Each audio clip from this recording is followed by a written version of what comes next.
But you don't know if you want them or not? Yeah, I don't. Oh. Because there's some thoughts that say, oh, that's more responsibility. And then there's some thoughts that say, hey, you're spreading, you bring more people, more souls into this world for God. But if it's for God, wouldn't he just do it anyway? So the thoughts are telling you all that about it? Yeah. And are you listening to the thoughts? No, just ignore it. Oh. But they confuse you about if you want them or not? Yeah, because I get the question all the time, and then I think some people say you should go to a doctor and speed things up. But then I think, God, would God do that to me? Like, have me go through doctors to... About 30 seconds, just. His devices should work, right? He's a creator, so...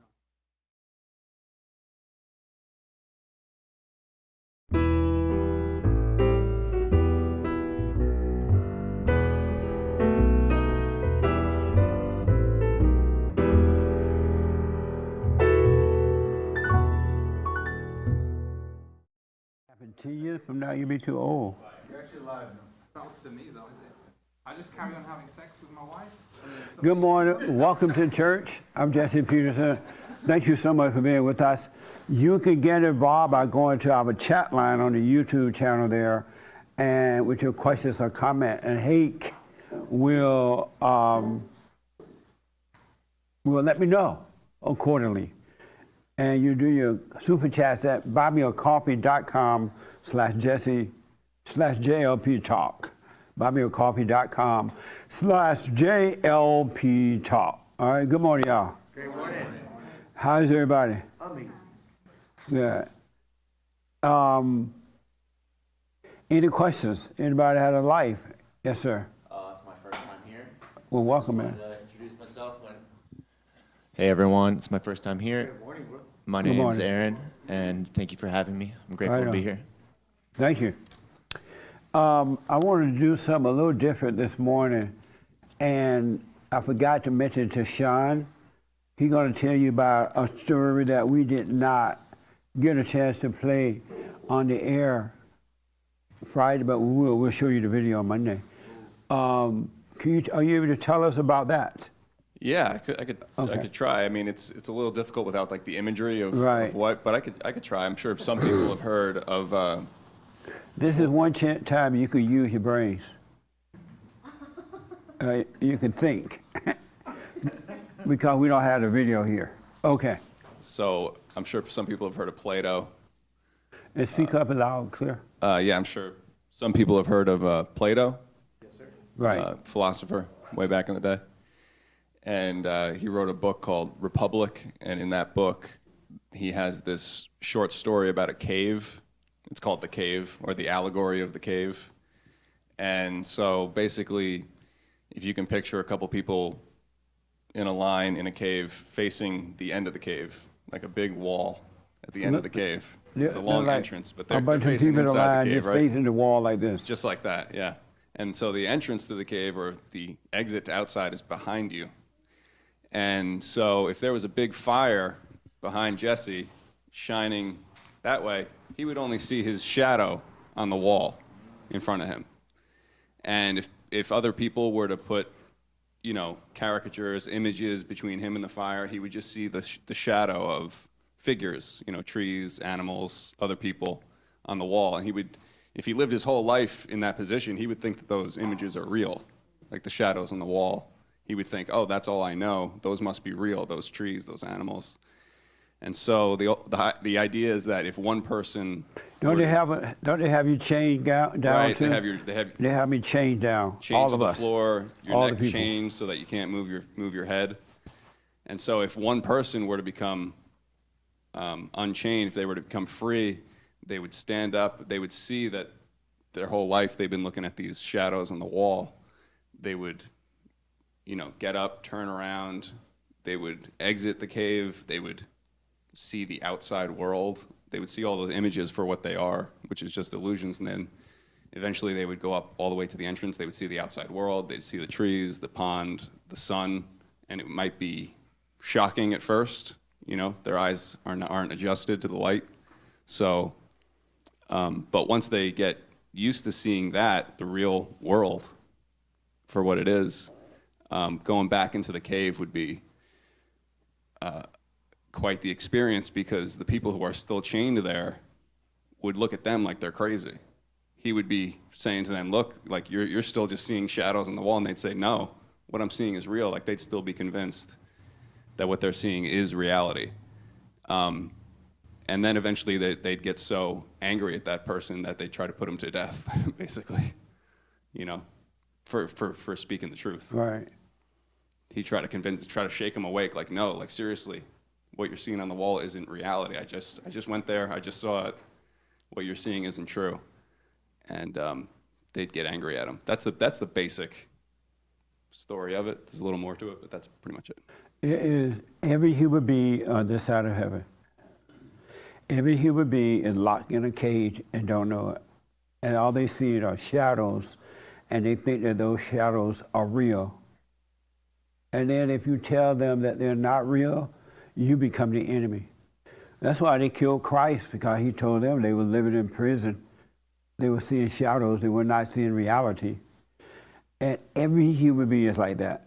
Some are starting to wake up to it and overcome, but most are not. And then those who are waking up, they're being hated by their family members, they're being hated by their spouses, they're being hated by their friends, everybody, because they can't see that one person that woke up, they don't believe you. They think you're the enemy. They think because you don't see like they see things anymore, they say something's wrong with you and not them. Every human being that lives in their imagination, that's what you're doing. You have believed that the thoughts you're having are truly yours. And the last thing you want to overcome is this illusion that you've been living. No one can take it away from you. If God came down and brought Jesus and all his disciples with him, and they were witnesses that you were living in a cage, you wouldn't believe it. You won't believe it. You believe thoughts and emotions. That's all you believe. Even though it's pure hell in there, the shadows are lying to you. There's no real happiness in them at all. You still live for them. I know this. Well, I may not say that. But anyway. But I know some people who moved away from California and they went to a red state. And they thought that they were going to be happy in the red state. They still have fear. They're worse off now than they were before they left California. The state is nice, they say, but they still have the same arguments, the same fears, the same doubts. It's like they still live in California. So I asked them, what did you think was going to change when you left? Because wherever you go, you're there. Where you could go to heaven, and if you're still living here, you're still in hell. The environment is not about the environment. It's what's in you. It's what's in your mind. It's what you believe. Isn't that crazy? And most people love being locked up. They really, really do. Because you tell them, why don't you do the silent prayer so you can watch and come out of it? Oh, I had to go to work. Oh, I forgot. Oh, I did this, right? You give them the key to overcoming. Why don't you go and forgive? Oh, I might hurt her feelings. I don't want to hurt her feelings. An inmate don't want to hurt another inmate's feeling. You could be free, but you don't want to. You really, really can. And what I would advise that out there and here you start doing is cutting back on so much activity. You got too many activities going on. And when you start to wake up, you're not going to believe how unnecessary those activities were. All you're doing is running from you. And then All you're doing is piling up activity so that you don't experience the pain of being locked away.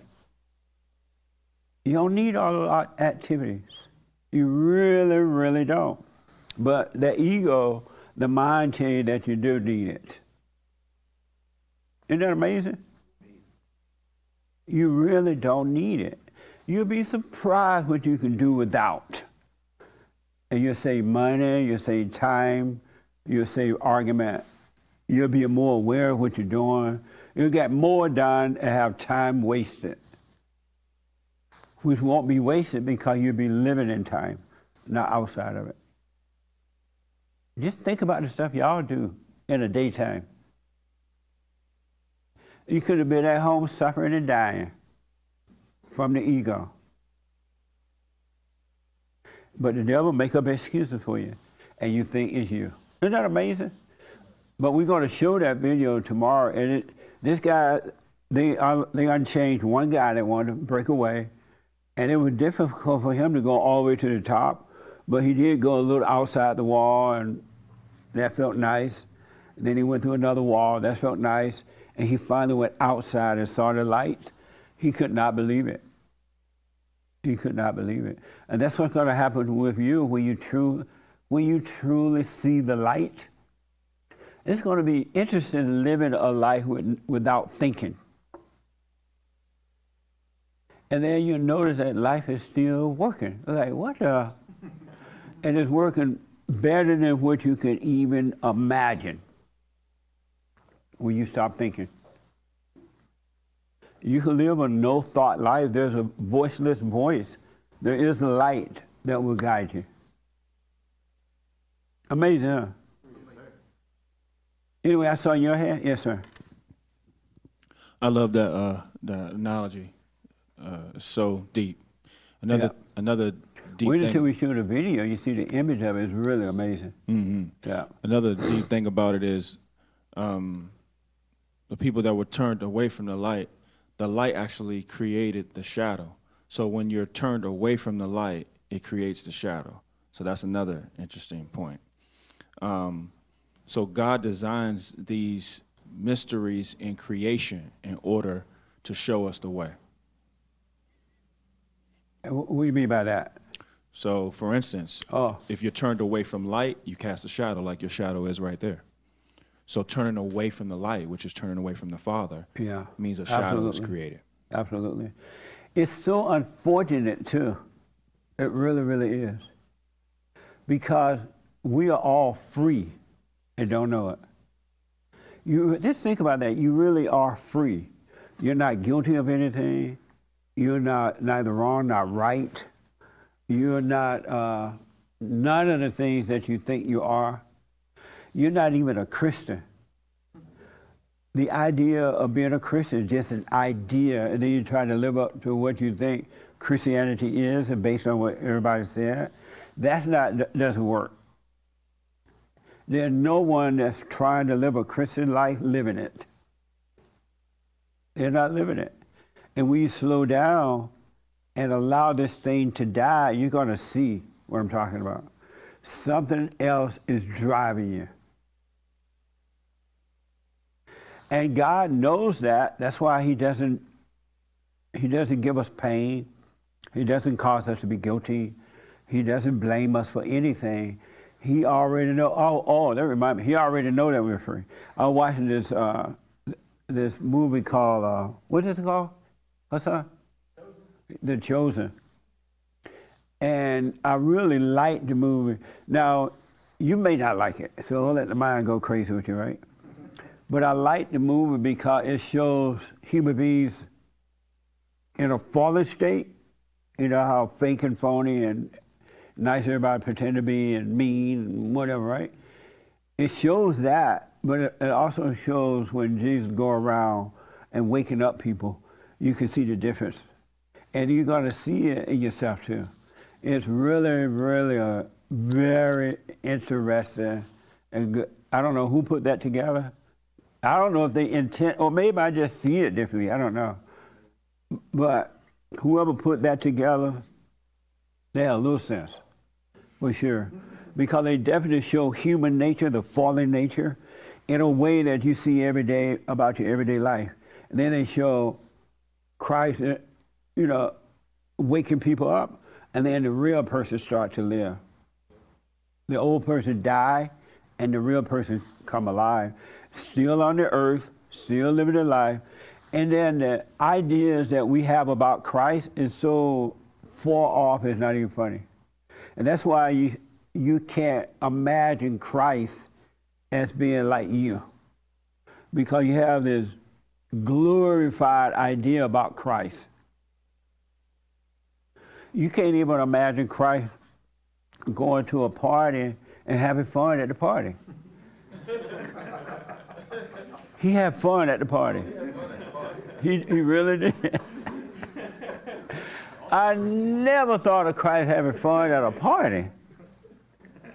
But he had fun just like you can do at the party and still live in a higher state of life. Really, but you can have fun. It's not going to be boring.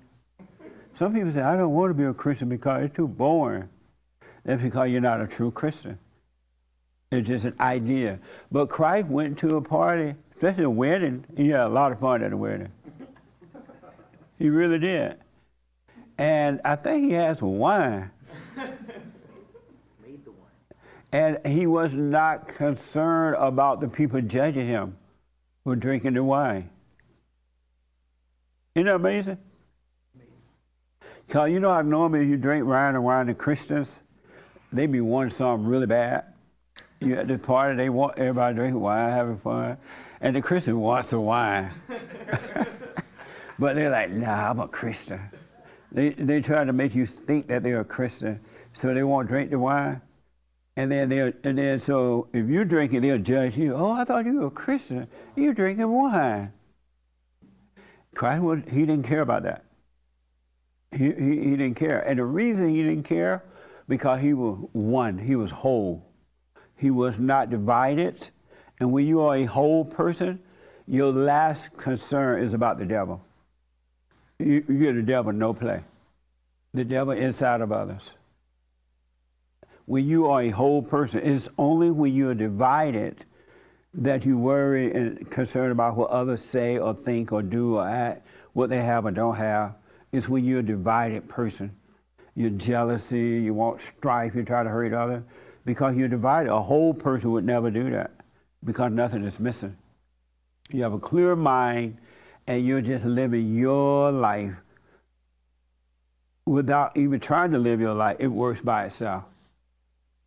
It really does. Life can happen by itself. As a matter of fact, you're crazy for trying to make life happen.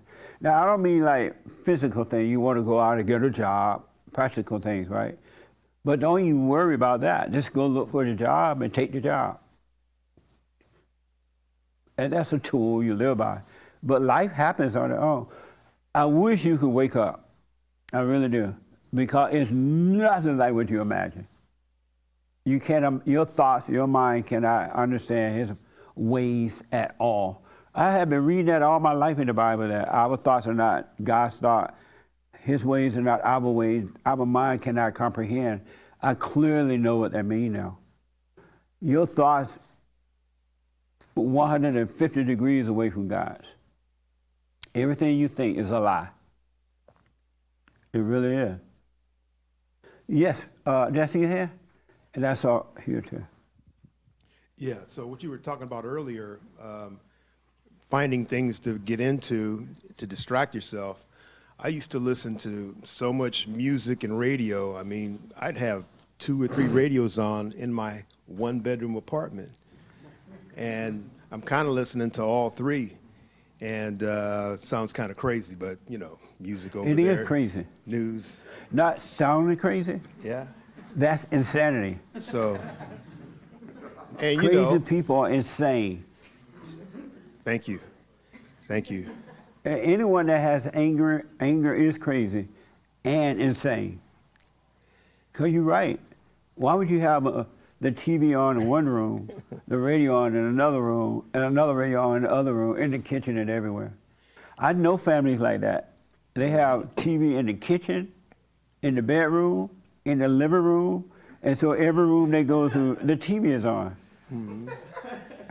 And so actually what was happening for me during those moments, I was actually kind of bored because everything that I was listening to and watching was nothing.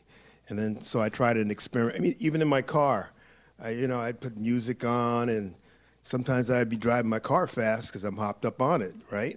And so I tried an experiment with nothing, and it was literally shocking to me.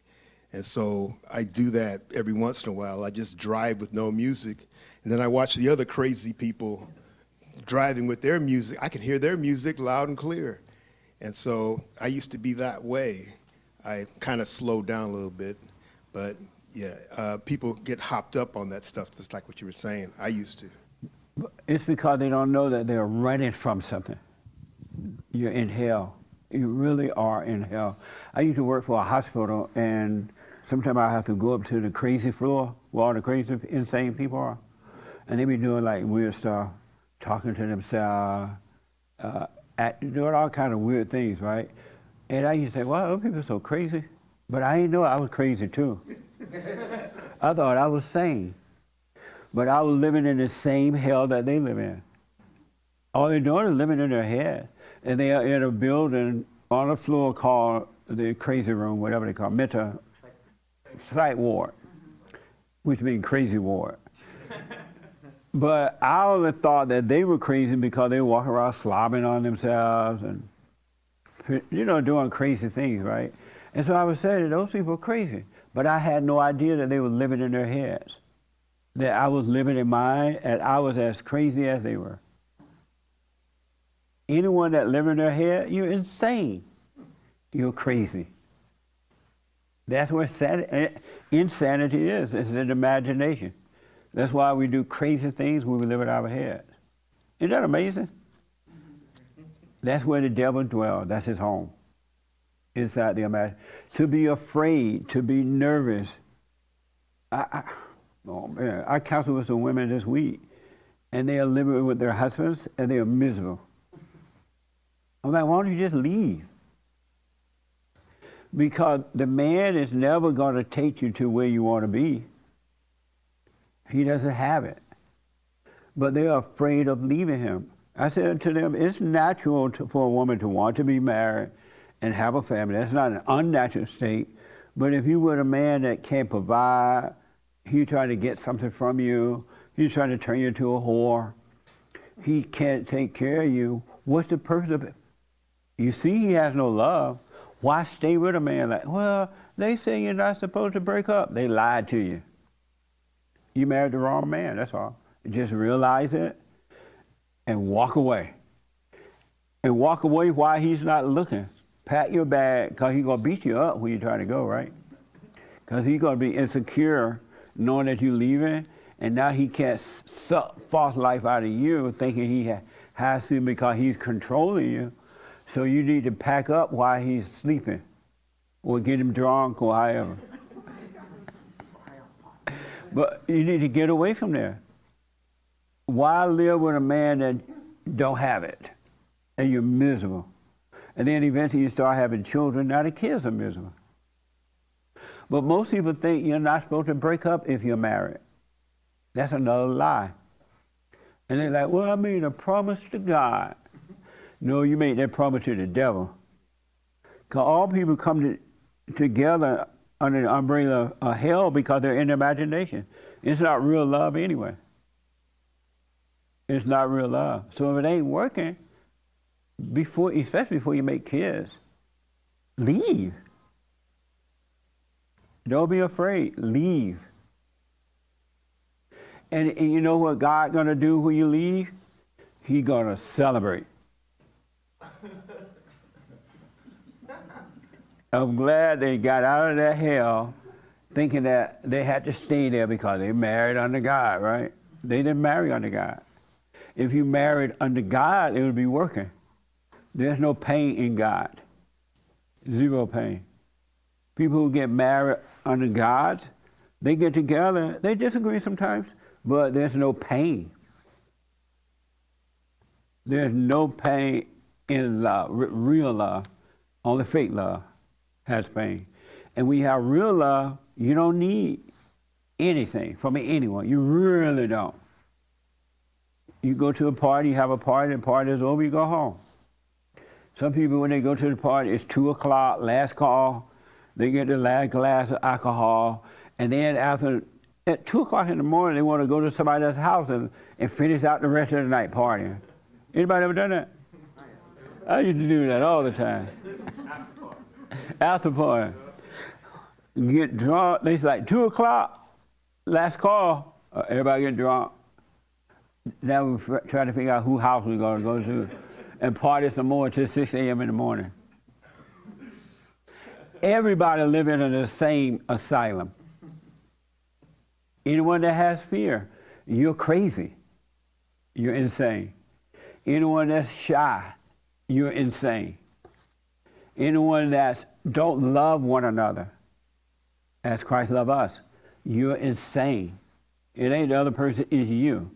Anyone that doesn't treat one another the way you like to be treated, it doesn't matter, we all came from God. All of us came from the same guy and we hate one another. Isn't that amazing? And we think we're better than the other one. No, we're as crazy as the same as the one we hate. Yes, Raymond. And then I come to you. You could really live a sane life. Isn't that crazy? And it's right here. It's like right here, right now. And they talk about that in that movie. The kingdom of heaven is right here, right now. It's not over there. It's not up there. It's not behind you. It's right here, right now. If you came out of your insane asylum, you end up in the paradise. Yes, Raymond. About what you say about God, Jesus willing to party with us, it reminded me of what the French philosopher Voltaire said about God. God is a comedian performing in front of an audience too frightened of him to laugh. And that's the big problem. Oh, that's deep. Yes. That is so true. Yeah. It's our fear that keeps us from knowing and loving God in the right way. When you come out of your cage, your crazy mad world, immediately you're free. Then you should know the Father. And you're going to know him without having to say, I know the Father. Because if you say, I know the Father, it's just an idea. You're just going to know the Father. Who you don't know is the devil. You don't know the devil is driving you. And you call him God. That's deep, Raymond. Right on. Yes, sir. Yeah, so did Jesus ever get drunk? At all? Or he just drank? I don't know for sure, but it's been said that some people thought he was drunk because he drank so much wine. In Israel, that's all they had anyway because the water was bad for one reason. They were not able to get good water, so they have a bunch of wine trees, and they drank a lot of wine. But it's been said that he did drink wine, and some people thought he was drunk, but your mind would tell you anything. He could have just been having fun. And but he Satan, didn't And Satan told them that he was drunk. But if he partied or whatever, or with the people, he didn't do it in a, I guess you could say a fallen state or a state where he's just judging everybody. He's just there, just being there. If you invite Jesus over to a party. Repeat that. So if someone invited Jesus to a party, he just would go with no feeling, just go and just hang out and just party it up. And if he drinks some wine and that's it. Yeah, don't put too much into that because you'll go out and get drunk and call yourself Jesus. Don't put too much thought into that. I was just asking. I was just, Yeah, because when you're free,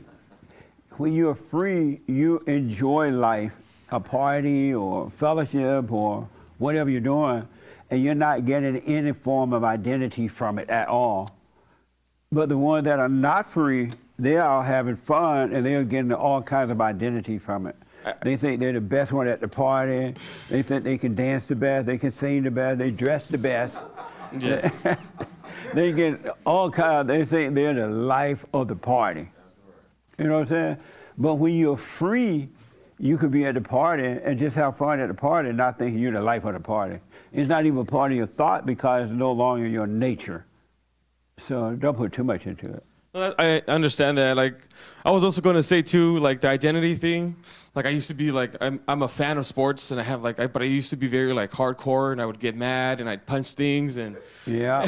but like now, like I just, it happens. You know, you win or lose. I remember you saying that. Just have fun and just be there. Just, you know. Yeah, that's a very good point. Can you imagine you can't even enjoy a game without getting mad, punching holes in the wall, or getting mad at the other team if you lose, or yelling and screaming and carrying on.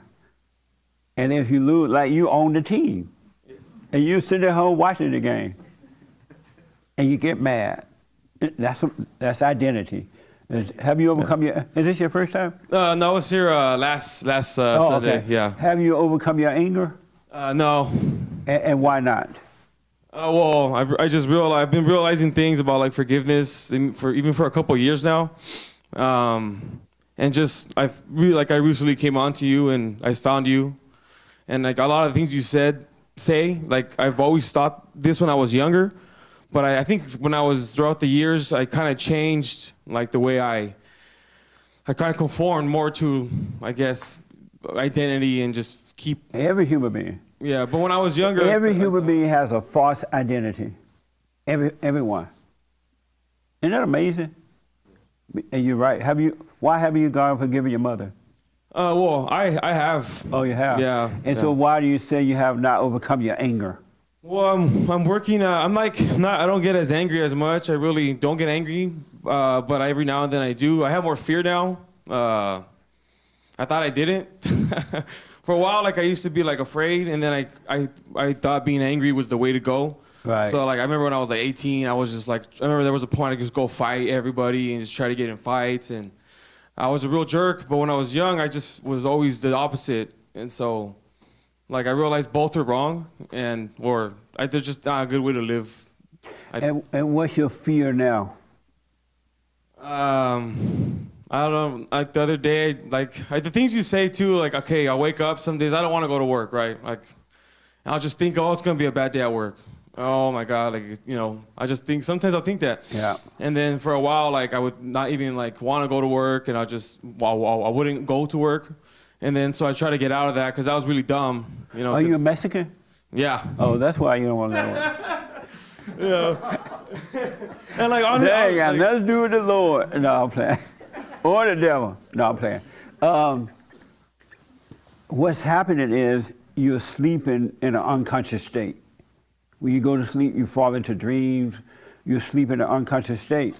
I promise you, man, if you practice being aware all day, bring your mind back to the present, and then when you go to bed, be still and watch those thoughts. If you practice that, you're going to go to sleep and you'll have perfect rest. that helps a lot, yeah. And then you'll wake up in the morning and the devil will not have your thoughts. He already have your mind when you open your eyes. That's why you wake up with fear, because he's already talking to you and you didn't see it.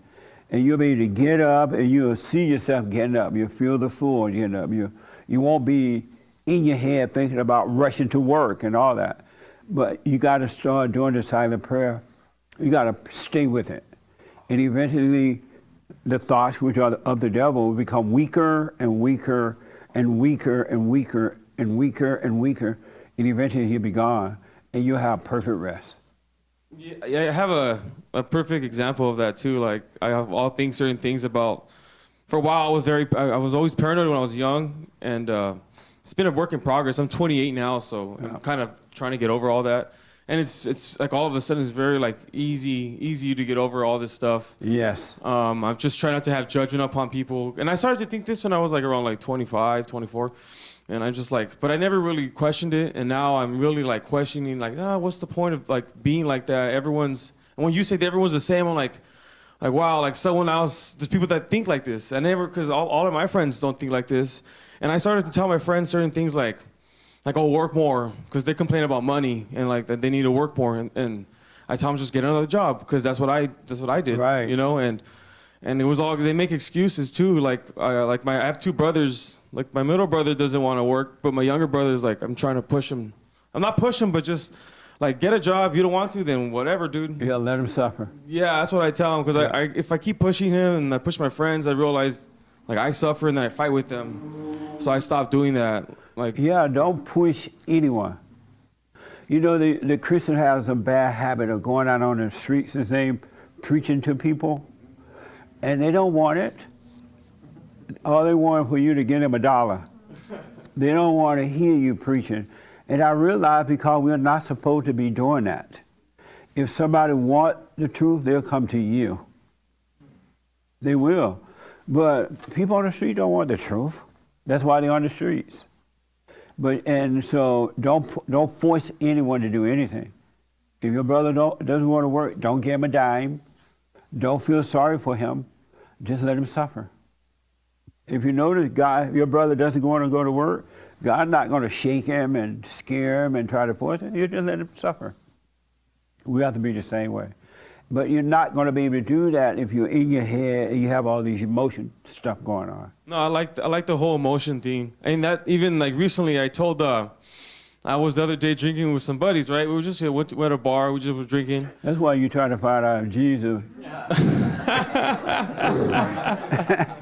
But like Now you can justify your drinking. well, not even that, because I understand that too. Like He only had wine. He didn't drink tequila. He didn't drink. because I understand to be present is to like just to be present, and if you have hell, like Yes. get over it. So I understand that. Yeah. So that's why. But anyways, but I even saw them, like I told these guys too, because I'm also like, because I remember I was telling them something like, why you get so mad? I was like, and I wasn't even trying to preach to them. I'm like, why you get so mad? And like, they're like, oh, why you mean why you don't get mad about this, about a certain topic or something? And I'm like, I really don't That's right. care anymore, because I used to, but I just, so I see Right. that. Stay with it. Stay with it. Stay aware. If you want to be free, you got to stay aware. That's all it takes. And you're right. You find yourself overcoming some things, and then it get a little easier, and it get a little easier. And after a while, it just become a normal state of being. It will get easier, and you can't make that happen. I can't make it happen. It's the awareness. It's the light of God that make it happen. And don't deny that you feel afraid. You're right. Don't deny it to yourself. Make sure you know that you feel it, and don't deny it. It will be taken away from you. It really will. Thank you. Amazing. The young lady right here. Yes, ma'am.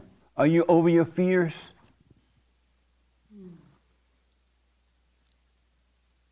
I think so. I mean, I had a lot of fear growing up since I was very, very young.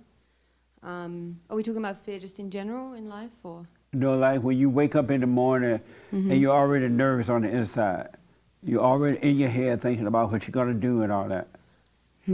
I would say I would, yeah, I was still a little bit there, yeah. What? And why your husband laughing? Because he knows me very well. Yeah. And do you understand now why you still have it? Because you're falling to sleep. Somebody had a dream and they were asking me about this dream. I'm like, I don't know, that's crazy. You know that was an insane dream. But anyway, they thinking from God though. But God is not in your dreams, right? Satan is in your dream. God is in your awareness. He's not in your dreams. And I think they get that from the Bible. One of the disciples said they had a dream or something. And so the person really think that God was asleep. I mean, the disciple was sleeping. And while sleeping, they had the dream. It's in the awareness. It really, life and everything is in the awareness. Go ahead. I would say, since I heard you talk about when you first get up, like feeling your toes, feeling your body, having your mind where your body is. Yeah. I've really been trying to do that and taking an extra couple of minutes before I actually get up. Because I would say the first half an hour is probably the hardest for me personally for the whole day. It would be the hardest, you say? Yeah, like I feel like I wake up and I'm in my thoughts, and I have to catch myself being in my thoughts, recognize it, keep my body with my mind, and kind of overcome that. So I'm still kind of practicing that. Yeah. But as fear in general, it's gone. Do you ever get tired of working on yourself? Sometimes I Don't find you it get very tired of exhausting. working on yourself sometimes? I usually get tired, like, I'm sick of this. Yeah, This is too hard. yeah. You get tired of working on yourself sometimes? Yeah, And because sometimes I get caught off guard, and I went through this a while back, and I'm like, okay, I'm doing good. But then I have to realize that don't even analyze yourself as doing good or bad, and Yeah. just stay in the moment. So I catch myself thinking certain things, and then I have to like bring myself back and say, don't think of yourself as good or bad, Right. and just exist in a sense. But sometimes I think, oh yeah, like you're overcoming, and you think, okay, I'm all right, and then you get like smacked sideways out of nowhere, and then you're Absolutely. like, oh, this is so painful. But then you just have to like sit in it, and sometimes that's really difficult. And I'll come to Anthony and be like, I'm just sitting in it right now. Like this is really painful. Yes. Give me like a few days. And the reason I ask that, do you get tired of work? I hear that a lot now. The people who are getting closer and closer to the light, they're like, I'm tired of this. It's very draining. This pain is too much. Yeah. I wish I had never started. Yeah. It like look like the people that living in the hell seem like they're happy and not knowing that they're living in hell. Yeah. But they're not. They're really not Yeah. happy about knowing. And so some people are like, I just want to stop. It's just too much. I'm like, no, don't give up. Because it's the devil that's telling you it's too much. This is taking too long. It's too painful. You can't handle this. You need to stop. Where's God? Why is God taking so long? How come God? It's the devil telling you all those things, but you're in so much pain and feel like you. It feel real, but it's not real. It's the darkness running away from the light. It doesn't want you to continue. So you stay with it no matter what. Yeah.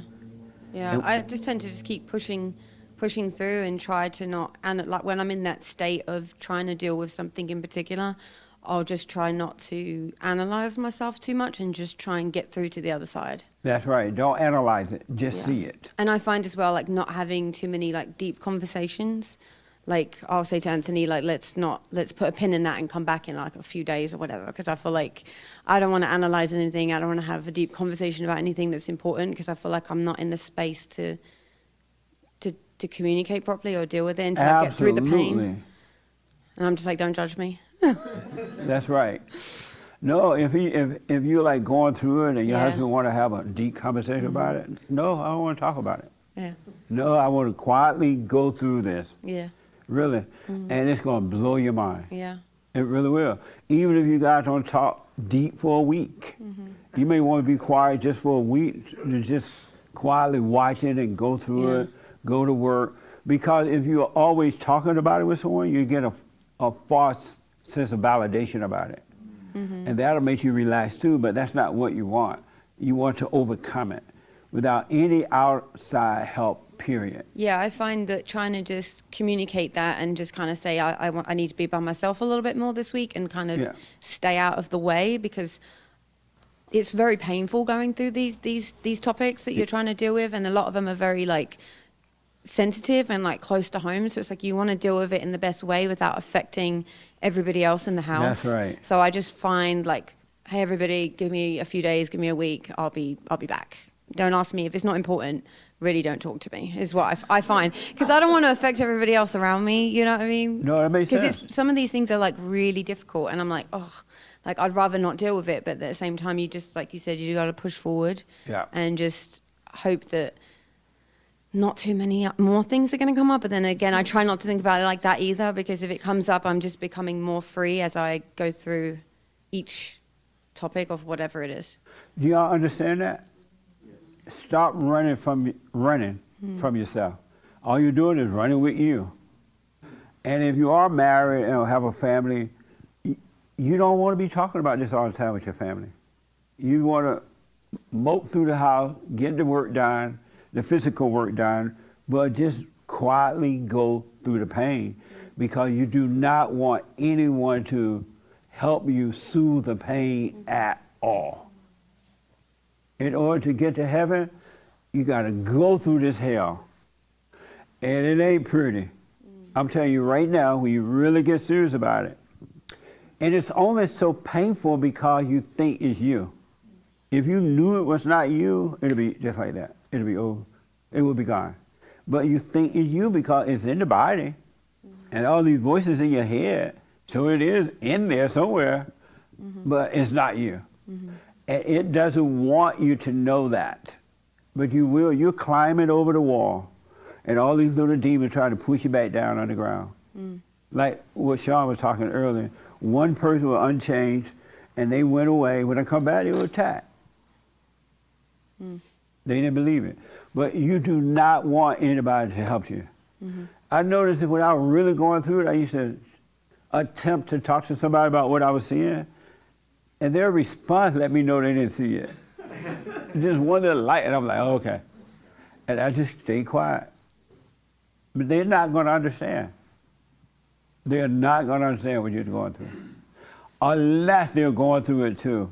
They're serious about overcoming hell.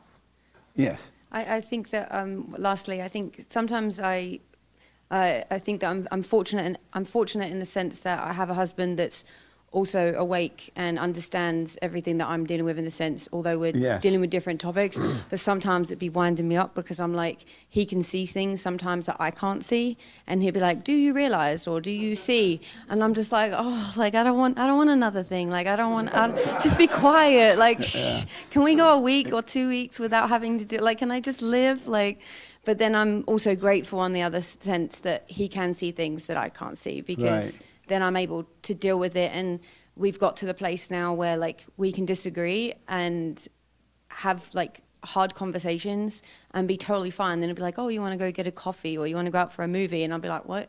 Like, we just disagreed about that 5 minutes ago. Whereas like before, you know, a year ago, that would have been an issue for a week, if not a month.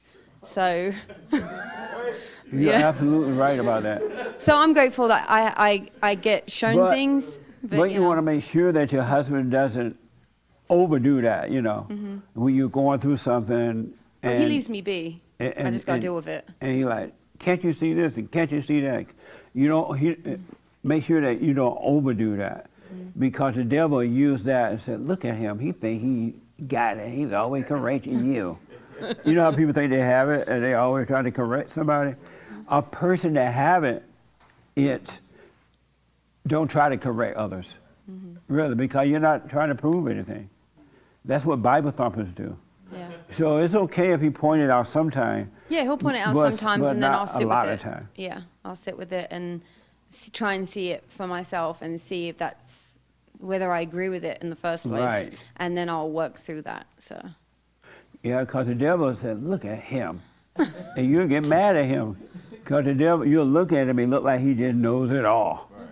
And the devil like, look at him, he think he knows it all.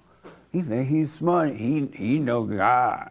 And you get ticked off at him. Yeah, but I know now that that's the not me, and I know that that's the devil, and I see that for what that is, and I want to see past that and say, is there any truth? And this doesn't happen often, but here and there, it makes me think, is there any truth to what he's saying? Because he really loves me, and he wants me to be whole and right. So let me at least look at it and analyze it for myself, and then, you know, consider it. Amazing. Yeah. Stay with it, stay with it, stay with it. It ain't gonna be pretty, especially when you get like really down in hell and you start to really go through it and look like, and it starts to disappear. It looked like nothing is left. Like, where's my life? I don't have a life now. It's only because you have nothing to identify with. And a lot of people get afraid at that point. It's like, when this thing dies, it's like nothing is left, no idea. You feel like you're losing your life. And you are. You're losing hell, but you're gaining your life. But you don't want anything to identify. So don't run back into darkness, because it's going to get fun after a while. This is going to be so much fun. You're going to be like halfway crazy and halfway insane. It's going to be crazy. You're going to be halfway crazy and halfway sane. And the reason for that, because you have allowed sanity to come in, which is the Spirit of God. You have welcomed that in, and so it's killing the darkness. It's destroying the insane world, and because you have welcomed the truth. You welcome it. You okay, I love it, let it happen. And so you're going to start being half crazy and half sane. but you got the same world, which is of God, to fight away all of the craziness. That will happen. It's going to blow your mind that you live in these two lives like that. He will. Let him in. Let me just see what else she had her hand in. Yes. Sorry. I think sometimes though, I'm getting to the point now where I feel like, man, I'm dropping all of this stuff off. I'm like, who am I? Like, That's right. What am I? What am I here for? Like, what am I doing? I'm like, I'm losing everything slowly. Yes. And I'm like, then my ego will try and step back in and say, well, you're this and you're that. And you're You supposed to will. be, you know what I mean? And you're supposed to identify with this, that, and, you know, certain things will happen in life with kids and marriage and whatever. And I'm like, my ego is still attached to certain things. And when certain people say certain things within the house when we're communicating and I have a reaction to it, and I'm just like, darn, like, that's my ego. And I just feel like I'm losing so many different parts of who I thought that I was. I'm like, man, Yes. there's nothing left. Like, what am I? You know what I mean? Like, what am I supposed to be doing? Isn't that like so pretty and nice and loving? Your whole relationship with your children gonna change too, and they're gonna be your kids, but you're not gonna feel like you gotta have them. You're gonna love them with a different love, and it is not gonna be your love. You won't be able to take credit for it, but it won't be the same. It just they'll be your kids, okay, but it'll be different. Yeah, You and- would know that they don't belong to you. Sure, and I'm hoping as well, because you know they're 8 and 10 right now, that I'm getting rid of most of the things so that there's not so many things that they're going to need to forgive me for later on that they're going to remember. You know what I mean? Like, because I see certain things that I do, and I'm like, I catch myself, and I'm like, oh, don't be like that with them, or don't do that, or like I caught myself coming out the door. I was about to like. Random example, I was about to tell my son like to grab his t-shirt because it was all the way up his back to like put it down. I was like, no, don't touch him, like don't mummy him, and tell him Right. like, boy, like pull your t-shirt down, rather than just like, I know it's a stupid example, but like just doing it for him and not overly mummying him and giving him that space to grow Yeah. without being all like, oh, you know, like my little boy, you know, because Nice. I don't want him to be a beta, I want him to be an alpha. Well, the more you become aware, Yeah. he won't be that. Yeah. Don't try to make him be alpha or beta. You just let us say, the darkness leave and the light will guide you. It really will. And he'll become whatever the parents are. Whatever you But are. that's what I'm saying. It's naturally, I think, for women to be like, "Oh, it's my son," and you know, be all, you know. And that's just- natural, unnatural. I think that we perceive it to be natural, but it's not natural. Right. It's not It good is for him, not it's not gonna natural help for women him. to treat children that way. Yeah. Put your coat on, get your hat. It's gonna be raining. Let the kid go out in the rain and drown. That's how you learn. Yeah. When I was growing up, my grandmother never told me, get your hat, get your coat. When I went outside, I noticed it was cold, I would go back and get one. And if I thought I could handle the cold, I didn't go back and get one. Because kids are not, their bodies can handle stuff better than the old people's body. Because they're strong, they don't get cold as fast. Or if they do get cold, they don't mind being out in the cold. But it's trying to find that balance between allowing them to work through it. But like, for example, the other week, Anthony had basketball practice. We got all the way up to basketball practice, and he had his flip-flops on and not his basketball shoes. And I was like, well, now you're not going to do it again because I didn't catch it, and nor did I tell him if I would have caught it that he didn't Right. show up with his shoes. So he wasn't now able you to missed out play, on a right? class. Huh? He didn't play. wasn't- That's the And he best had to come lesson. home, and it was what it was. And he was That upset about isn't it. that like the best lesson? He is at the game, he got his flip-flops on. Because he was waiting on mama to tell And I him to didn't put tell on him. his spikes. So he came home, and he was kind of upset with himself that he didn't have his shoes on. Beautiful. I was like, you're not going to do it again, are you? You're going to check. Nice. Or you show up without your water bottle. That's right. Kids already have the learning thing with them, but the parents mess it up by teaching them. They already know. They learn the way you're learning now as you're waking up. Yeah.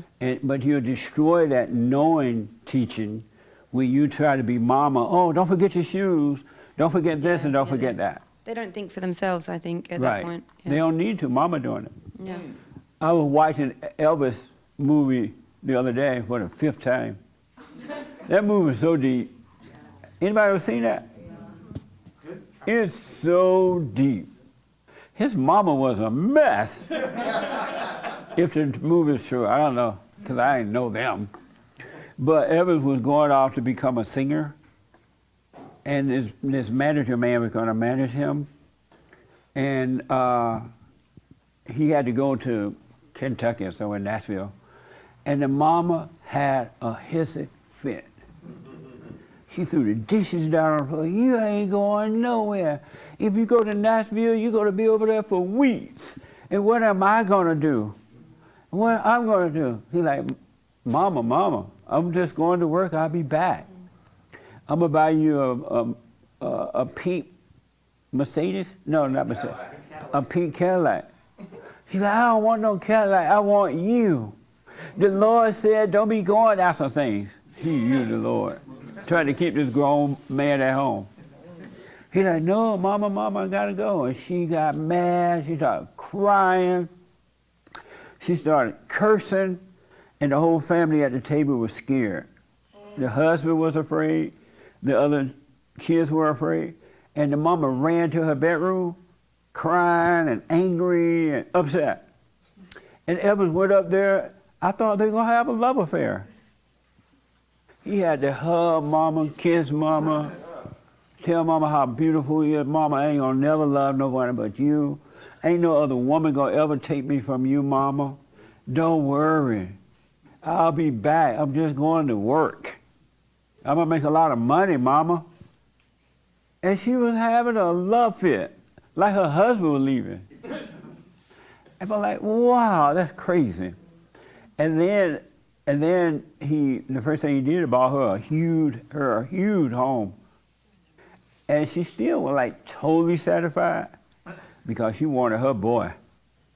And his girlfriend was sitting at the table when the mama was mad, and the girlfriend told Elvis, you done hurt your mama. And like, all right, let me go take care of mama. You don't want to be that. No. There's something wrong with that. And all mamas are like that. That's the unfortunate thing. Did you see it, the movie, with the black shirt on? Yes. Oh, and then I come to you. I forgot, man. What did you think about the movie when you saw it? I heard about, the story of Elvis, but watching that scene with his mom was a little, made me feel a little uneasy, definitely, when he was like, hugging her from the top and like kissing her after she like cried and ran upstairs after she done made dinner for everyone. It was very, very odd. It was. Yes. They should have let that scene out, I think. Yeah, but I think it maybe showed. they should let us see it because that's how women are. So. Yeah, it just showed like, the effect that it kind of had on him too after the fact. Yeah. Yeah. It really, I would think no wonder Elvis ended up becoming a drug addict, according to the movie. And died being all that mess. All that guilt. And the daddy was just weak. Talk about beta daddy. He was beta daddy.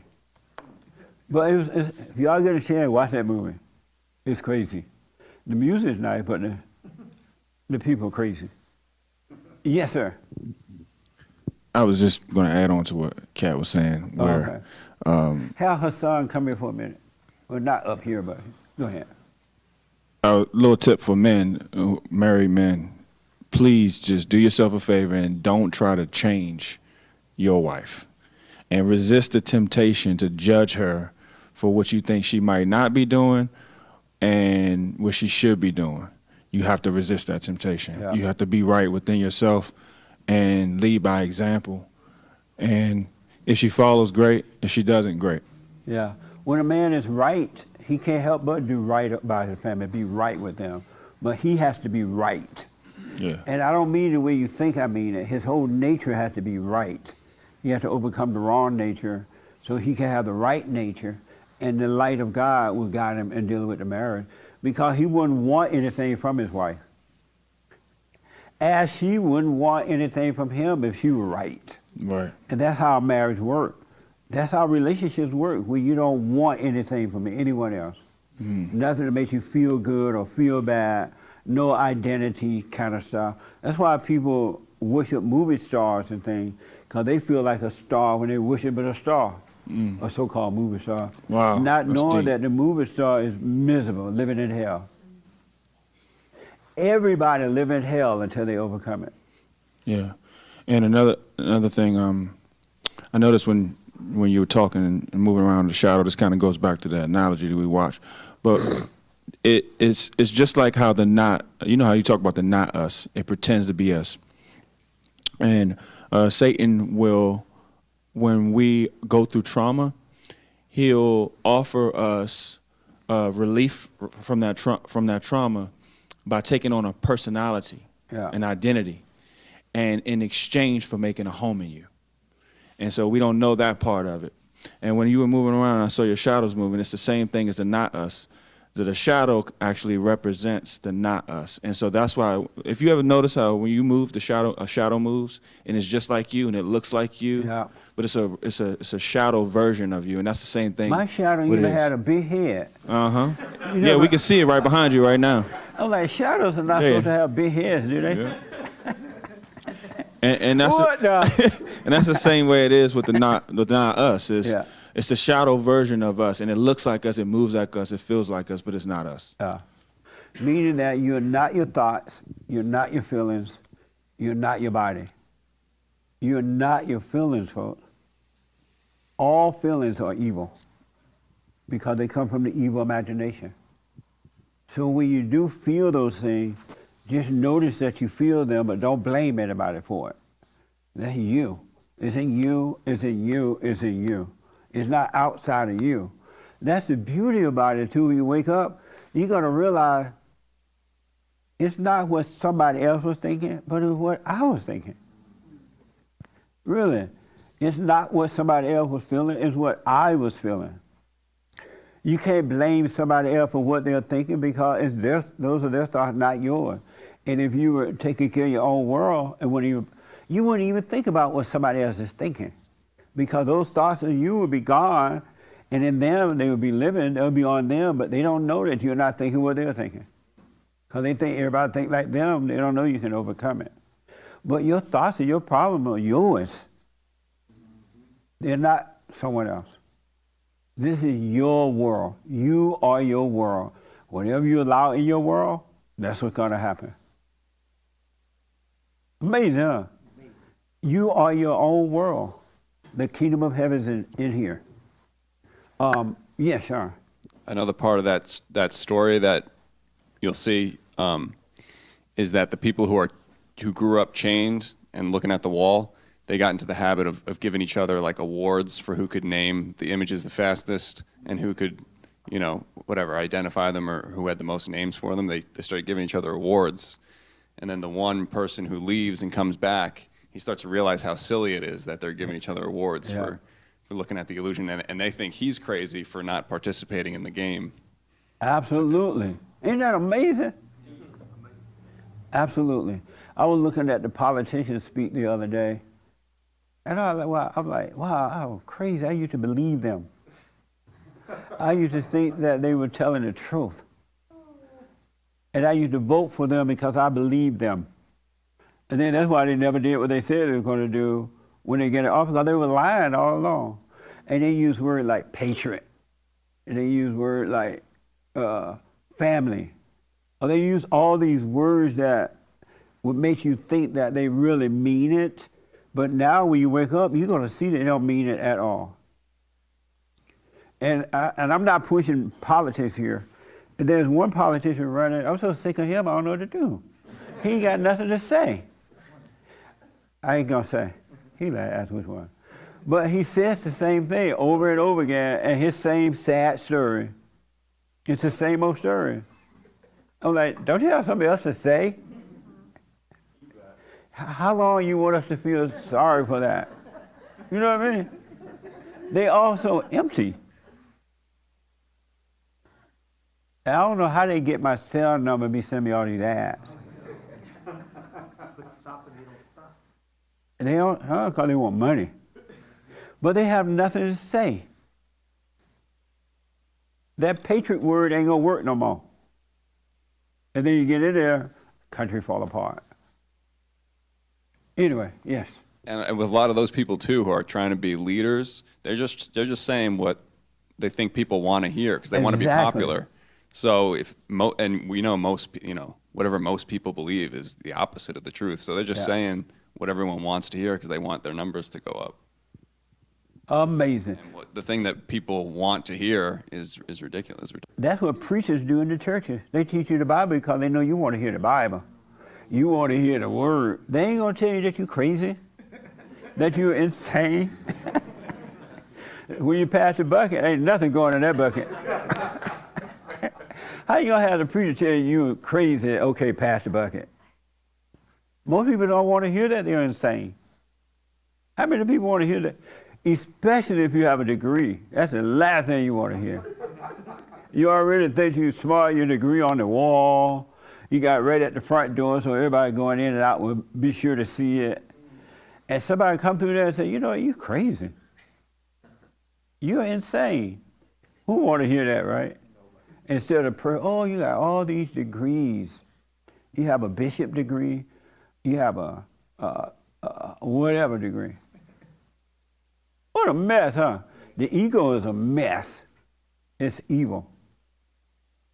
Anything else? No. Are y'all understanding this? Yes. Who is it not making sense to?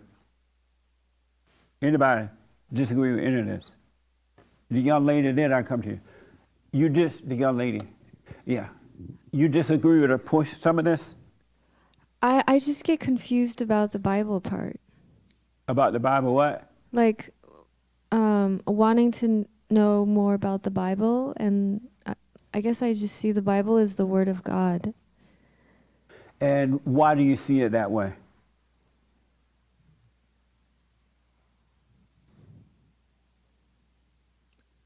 I mean, I feel like the words are in the Bible, and Jesus refers to the Bible. Yell at me the way you do your boyfriend, or when you up here singing. I mean, because it's the Bible. It's like the Word of God. You know what I learned about the Bible? And the Bible is a nice book. I'm not against the Bible.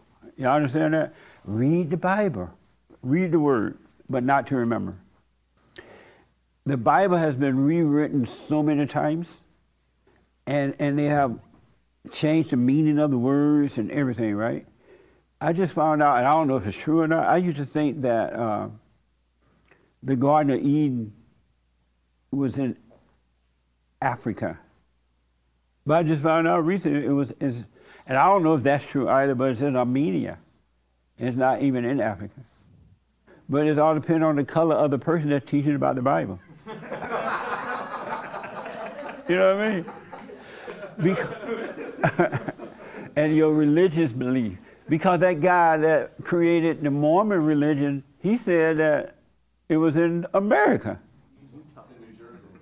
It's where? New Jersey. Yeah. What's his name, the Mormon man? Joseph Smith. Joseph Smith. So it all depends on the color of the person and the religion that you're teaching. That's where the Garden of Eve going to be. If I lived in the hood, the garden would be down in the hood. Really, but I just found out, and again, I don't know if it's true or not. It was in Armenia. And that sounds a little bit more like it might be true for some reason, but I don't know for sure. That's where Noah's Ark landed. Yeah, I heard that Noah's Ark was in Armenia too, up on a mountain somewhere, right? I don't know, yeah. What? Yeah, I'm Armenian, but I mean, I'm American Armenian. I was born here. And so it's in Garden of Eden in Armenia. Where is it? I think it's in Africa. It makes sense that it's in Africa. Why does it make sense? Because that's that's where life originated. All the animals are there. The natural, like God's natural, untouched by humans. Like that's what it looks like. It's. So it look like that in Africa right now? I'm sure there's parts there that looks like that. Oh yeah. Why are you laughing there?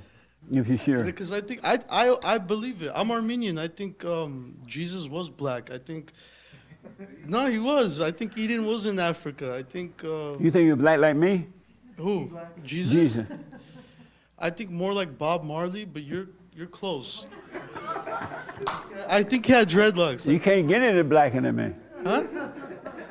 It might be enough. I don't know, but the point is about the Bible. The Bible has been rewritten and re-meaning and everything over the years. So, and the beauty about that being okay, the Word of God is in our heart.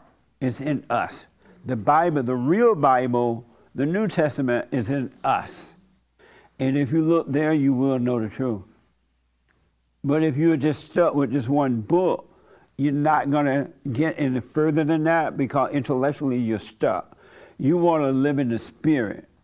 And in the Spirit is where the Word is. You want to live by the Word. And I understand that. I guess the reason why I reference the Bible, besides the fact that it is the Word of God, is like if I grew up, let's say if I grew up in Asia and I didn't get the chance to come to America and I didn't hear the Word of God and, you know, the story of Jesus and how he died for all of our sins, my relationship with God and with life would be very different than it is now. Like I wouldn't be here listening to this message. And there are certain parables in the Bible that, you know, they teach about like just, you know, the incredible value of family and like there's just certain parables. The incredible value of family, you say? Yes. Yeah. Did you hear me say how Jesus told his mama to go sit down? You mean that kind of value? Did you know Jesus told his mama to go sit down? I don't know that part of. I don't know that. Yeah, he went over to Jerusalem,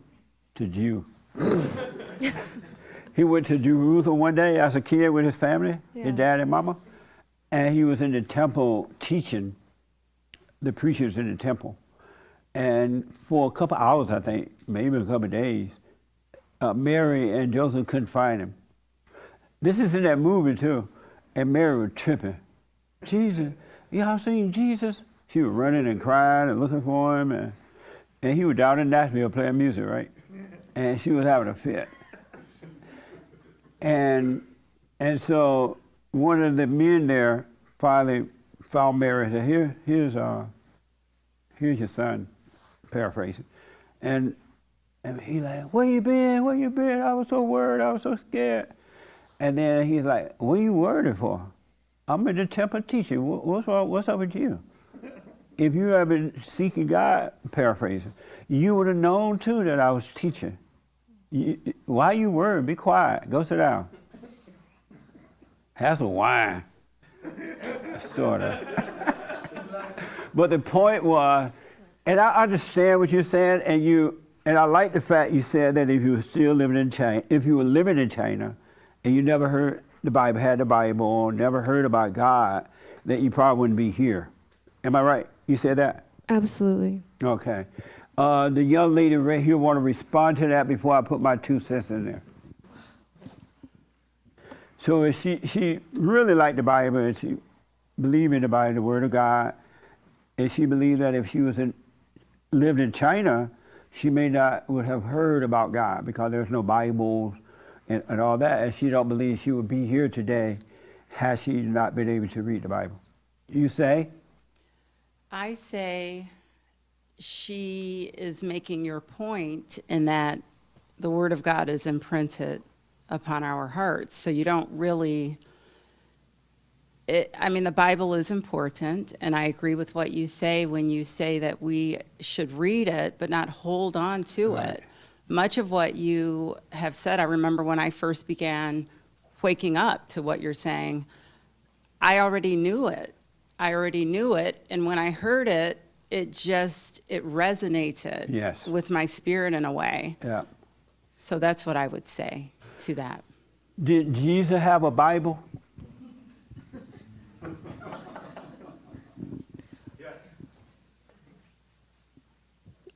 I don't know, but Franky's saying yes, so. Don't let you better listen to the devil. The devil I don't just think took he's you the astray. devil. She said yes to the devil. The devil screamed and she said yes. No, I don't without think, thinking no. for herself. I don't think Franky's the devil.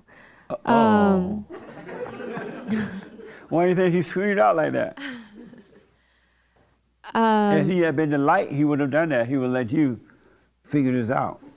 You know, I am slow reading the Bible right now. I haven't read the whole thing cover to cover, so I do Speak feel up a little bit. I feel a bit like I'm swimming in the deep end right now, having this like conversation with you, because clearly you are very, you have so much knowledge and experience with all of this. There's just certain passages in the Bible that I read that I guess I just wonder why we don't touch upon that here. Were you playing when you said yes, Jesus had the Bible? So he read the Torah, the Old Testament. And so were you playing when you said that Jesus had the Bible? No. You were not playing? No. You want to say yes, you were playing, so we will all think you crazy? Jesus did not. He spoke from the heart. The word within, the truth was with him. Just like the truth was with you already. And if you were in China and never heard about God or the Bible, but you knew something wrong with you, and you start questioning you would have found him just like that. It'd be easier had you never been taught the Bible. Because now you believe that because you have been taught the Bible, you believe that the Bible is it. And that is holding you back from finding the big Bible inside of you already. Wow. Inside of the truth. It's holding you back. Because you think the Bible is just a message from God. It's not all of God's message. It was just, here's where to look, here's some things that's going to be happening, watch out for these people, that, watch yourself. It was just a roadmap back to you, but because you believe that it is the Bible, you're stuck. But if you had never heard of the Bible at all, and you start to question what was happening to you, it's easier to find it because you would not have identified with the Bible. It wouldn't have cut off knowing the truth. And as the young lady was saying, we already know the truth, so that's why when you hear the truth, it resonates. Like, wow, just as funny, but there's something else he's saying that's true. It resonates because you already know the truth. It's already in you. Okay, then can I follow? I'm sorry, I don't want to take up all the time. Absolutely. So the question that I have then is, there is I'm going to Bible thump for a moment. Is she speaking low or just me? Oh, speak from like you yelling at your ex-boyfriend. Okay, so before you ran him off.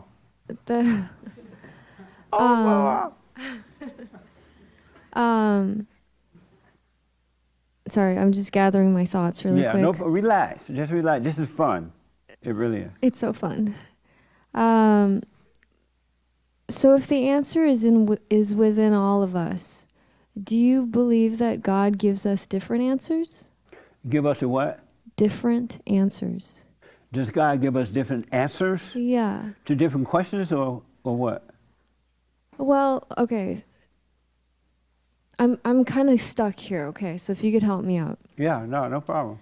There is the book in the Bible of Hosea and his wife. She has the worst name. I think his wife's name was Gomer. Speak up a little bit. There's the book of Hosea in the Bible, and he has this wife that God told him to marry. I think she was like a prostitute. And he marries this woman named Gomer, which is a terrible name. But anyways. He married a woman named Gomer? Yes. And she was a prostitute. You should never marry anyone named Gomer and a prostitute. Exactly. The end. Would they have a sex change or something?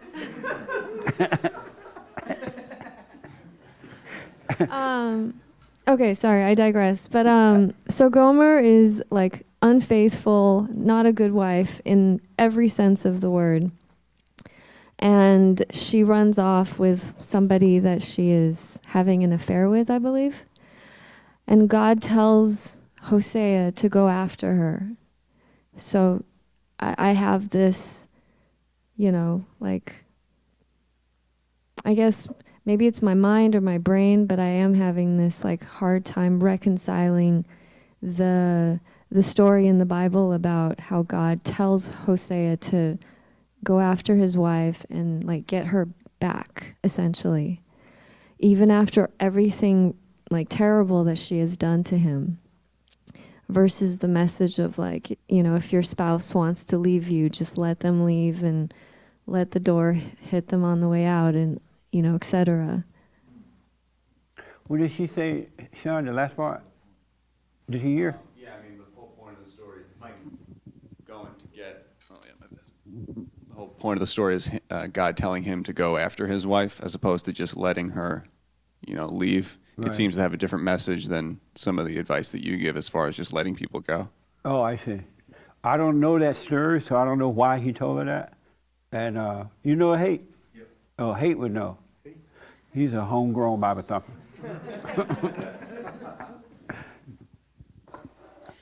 As I understand it, God had Hosea do that, the prophet Hosea do that, to symbolize how God is with Israel, or was with Israel.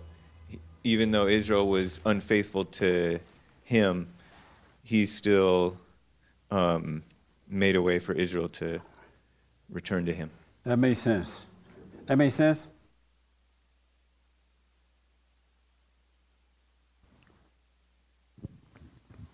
Thanks.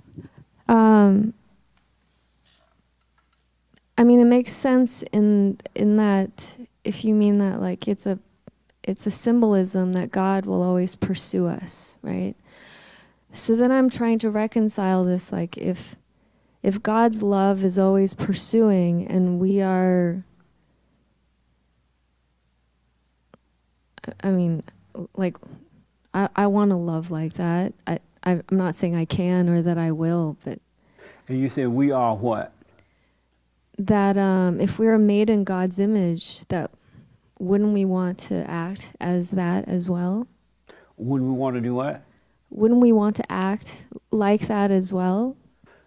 What did she say? Wouldn't we want to act like that? Like what? as well? Act like what as well? Like if we are made in God's image and you know, God is like... Would we want to act like God? Or in that like situation? To pursue people that God puts in our lives. Like God, you know, told Hosea to go after his wife who was unfaithful and unloyal. I guess I'm just trying to reconcile But like this. when you return to your real self, you will act like that. You will just love people. You will hold nothing against anyone. You will have no opinion. And you would know that it's not them, but something else is driving them. Something else is not, like your blindness is not you. It's just that you believed it and identify with darkness and you think that is you. You can see, right? But God knows that you can't, that it's not you. You are here, the real you here, but this fallen you is here and you're trying to figure everything out.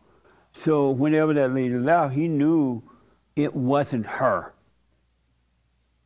Just like he knows, that's why he doesn't punish us, because he knows we are not doing anything wrong. And so if a woman, I open up by telling these women, don't stay with these men, they don't have it. Don't be fighting and crying and worried. Just go away, and the man should let her go, but not judge her. And the woman shouldn't judge him. Don't be angry, because it's neither one of them that's created the situation. It's working through them and emotion, but it's not them. And God knows that. And that's why when you wake up, all questions to God ends. No more questions. Because you always have the answer. You can always see. And if you can always see, there's no need for questions. That make sense a little bit? Kind of. Are you doing the silent prayer? Not all the time. Oh, what's suffering? I should ask that first. But are you doing the hoop and the hollering prayer? No, I just do the Lord's Prayer. You do the Lord's, like our Father which art in heaven? Yeah. Oh, okay. When you're done with that, do the silent prayer too, so you can start seeing what I'm saying. Yeah. And that's good that you question it. Don't just accept it because I said it or anyone said it.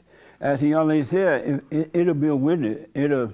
Something will say, oh, that makes sense. You will see that it makes sense. So I like the question. Don't ever accept something just because someone with a title or not said it. No, and I really, really appreciate your response and like the spirit of the discourse. It feels, well, I know I shouldn't have feelings, but I do have them apparently. But I appreciate it. It's respectful, and I thank you. Yeah, so stay with it. I really would encourage you to do this because you want it, right? And he's going to bring you out of the darkness. He'll allow you to see. You've just been taught wrong about the Bible, so you've identified with it. There's nothing wrong with the Bible, but you're not supposed to believe in the Bible. You're only supposed to have faith in the Father. Nobody else or nothing else. But I can, again, tell you that once you can see, once you return to your natural state, all questions ends. Can you imagine living a life with no questions? Because you're in the light. And in the light, the answers it always is. There are no questions, so there are no answers. It just is. Isn't that amazing? We can literally live that way with no questions. Because life is life. Oh man, I saw a hand somewhere. Oh, let me take Jesse, your hand? Right here. Okay. Young lady in front, yeah. I think we're running out of time, but I feel like I'm the biblical question police. I hope that we get to it. I was just about to get to it. Oh, okay. I was just thinking, wow, look what time it is. But so far, go ahead. I just want to say one thing quickly that you spawned. Well, what were you going to say? No, go ahead. I won't forget it. You said something earlier that spawned something in me. As we're doing the silent prayer is essentially like someone handing you a potion and saying, this is your solution for everything that might ail you in life. Yeah. And what I'm discovering as I'm waking up, and obviously I'm not there, I'm an infant on this path, but what I'm discovering is that things will naturally, I understand what you say, when things will naturally fall into place. I'm a huge beauty product junkie, for example, right. or was. And I'm finding that I'm getting rid of things and space is opening up and I'm not shopping as much and I'm more, I'm more connected with having no activities. Yeah. And there are moments when I get so exasperated, but even in those moments, I almost enjoy it. I almost enjoy the pain because I know that is indicating that I'm on the trajectory. Yes. So I just wanted to say that. It will happen, folks, but you got to stay with it. And the reason you want to, what the prayer does, it reminds you not to forget. Not to forget to be aware. Not to forget to be present, to be aware. It reminds you not to forget because once you forget to be aware, Satan creeps in and he gives you all kind of thoughts and feelings again, right? But as long as you're aware, he cannot get in. He cannot get into your mind and make you feel a certain way or anything. So the prayer helps you to do that. God said, pray without ceasing. And what he means is that be aware at all times. And you're going to grow into it if you stay with the prayer. And during the day, rather than getting lost, if you're lost in your head, just come back to your body. Your body is present. It's not in the past or the future. And God is not in time. He's present all the time. The kingdom of heaven is here and now and always. It's always now. And while being present, all the old thoughts and habits and everything has been washed away because the nature of the devil is dying. You're not your vices, you're not your thoughts, you're not your emotions, you're not an alcoholic, you're not these things that you're telling yourself you are. And all those things will disappear as that old nature is disappearing. So if you drink, you get drunk, don't judge yourself for it. It's not you. Don't call yourself that. It's enough to know you want to overcome it, but don't call yourself a drunk. I'm just a no-do-draw bum on the street. Don't call that. It's this false identity you think is you is not you. And all identities will die because the old natures of the devil. All those identities belong to him and not you. You're neither good nor evil. You're neither right nor wrong. You're neither black nor white. We use language to function on earth, but that's not who we are. And you'll become conscious and you'll start speaking consciously using language. You won't be unconscious about it. Isn't that amazing? It will happen. But you got to stay with it. In order to live, you must die. In order to have life, you must lose a life. And this life you're losing feels like us, but it's not us. The life you gain, it has no feeling. There's no feeling in the life, zero feeling. And it's amazing to live like that. So that's why the prayer is so important. Hassan, real fast, tell me what you think about Elvis, because Hassan always recommend these amazing movies. What was your impression of Elvis movie? Oh, amazing film. I saw it like 10 times in the theater. Oh, you did? Yeah. Yeah. I saw it on TV. You saw it 10 times? Yeah. It really, now that your eyes are open, you're going to see it differently than just about the movie. You're going to see the depths of it. Matter of fact, you're going to start seeing everything, the depths of everything. The things you couldn't see before. And you won't be able to judge because there will be no judgment in you. It will only be love. You will understand. In all situations, you will understand it. Above all things, get an understanding. It's not what I could get from the situation, it's what I understand from the situation. Yes, sir.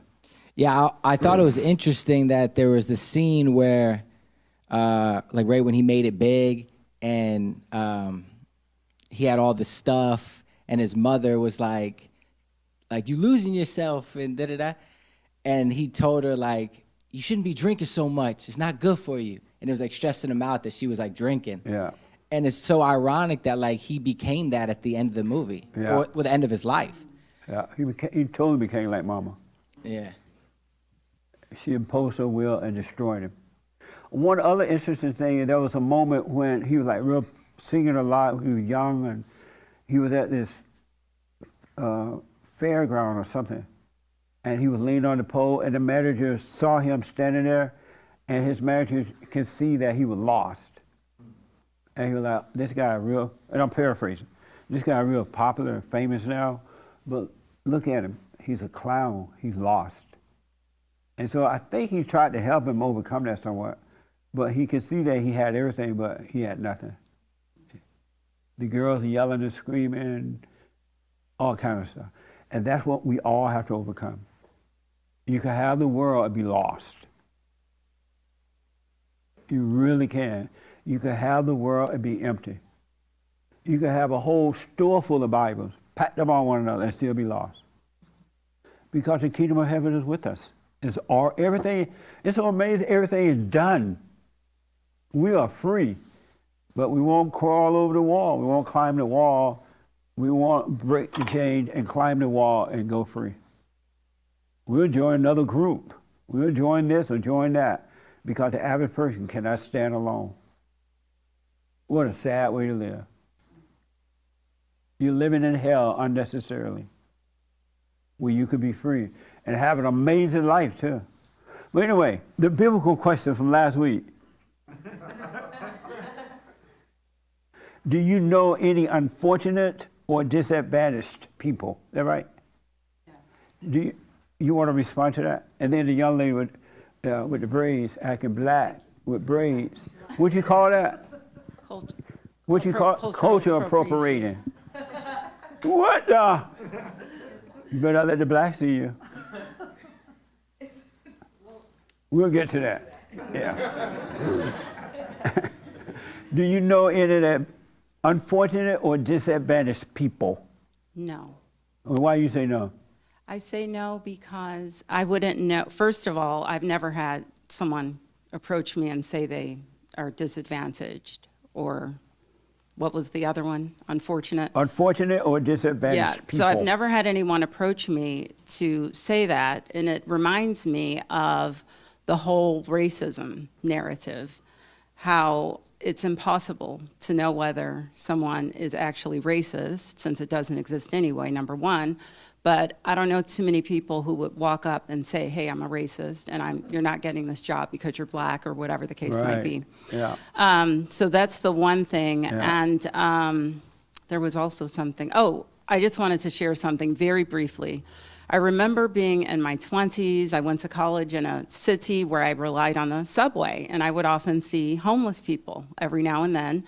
And I was so fascinated by their circumstances. How did you get here? What, are you afraid? Yada, yada, yada. So I would stop and talk to these guys. And I will never forget, this guy told me that that was his choice. He wanted to be in that circumstance. He felt free. He felt more freedom than he did when he was working and doing all of those things. So we can never assume. And usually when people do make an assessment like that, they're projecting and basing it on how they would feel if they were in the circumstances that they're seeing and interpreting through their lens. That's a good point. Absolutely. So. That's amazing. Interesting. How about you?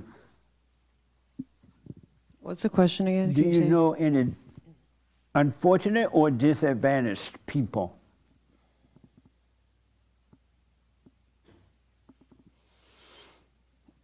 I didn't think about this question at all this week. You did not? No. There was there was a lot I was observing this week. I don't know. I mean, I think in terms, this is just off the cuff right now. I think it's like all the other biblical questions, like it's a spirit versus flesh question. Like I think spiritually, I don't think any of us are unfortunate. You know, God has saved us from death. I think it's unfortunate from a worldly perspective that people are walking around in hell, you know. But so I don't know. I mean, I don't really know how to answer that. Oh, okay. To tell you the truth. All right.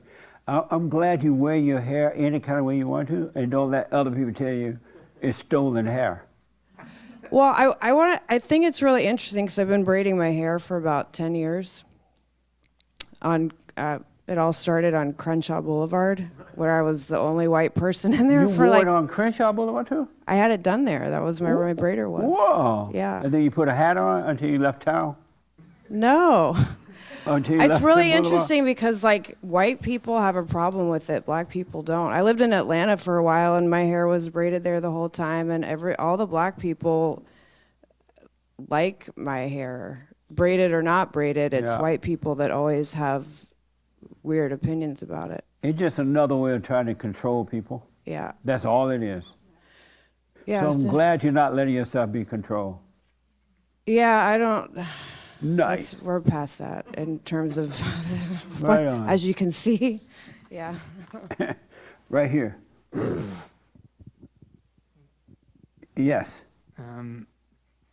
Yeah, I think the unfortunate people and disadvantaged people that I believe exist are because they're too focused on the physical. And So you believe that there are, do you know any unfortunate or disadvantaged people? in a worldly sense, yes. And how is that? You know, people going through divorce and trauma and all this physical fighting over stuff. And to me, that's unfortunate. And why? Because you can just let it go. That's why it's unfortunate? Yeah, because you could just let it go and not have to go through this hell. And that's why it's unfortunate. Okay. Amazing. Did you have your hand? Yes. Yeah, I used to think that I knew unfortunate and disadvantaged people, but I also used to cry during the Special Olympics because I would be so moved and oh my God, these people are so disadvantaged and yet they do so much. It's so great for them. Yeah. But now I just see everyone as blessed, even in whatever they think their disadvantage is. Some people see past that and say, this is not a disadvantage at all. And then, so I don't see anyone anywhere. And you say you see them as blessed? I see them as blessed. And what do you mean by that? Well, I mean, I think that, okay, there was, when I was in kindergarten, I went to Catholic school, and then the Sister Immaculata told this black girl that she was going to have a much harder life. And I always thought of that as a terrible thing that she said to her. I was like, oh my God, how can she had said that? But when I woken up, I realized she was simply telling her the truth, that her life was going to be a little bit more of a struggle where she was at. And that, you know, in a way, I find that people can be blessed